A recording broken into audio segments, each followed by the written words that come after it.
Retro mashina. Sizlar uchun ko'rib mazza qilamiz. 1987-yilda ishlab chiqarilgan 06 avtomashinasini yondamiz. Motor holatlarini qarang. Salondan chiqqanday turibdi.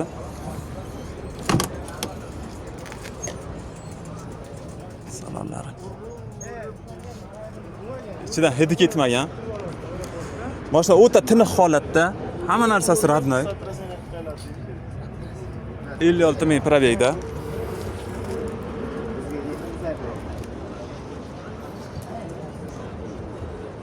Mashinani yangi balonlarda turibdi. Buni qaranglar. Bunga nima deysizlar? Hamma narsasi radnoy. 87-yilda nima qo'yilayotgan bo'lsa, mashinaga hamma narsasi bor. Mana bularni qarang.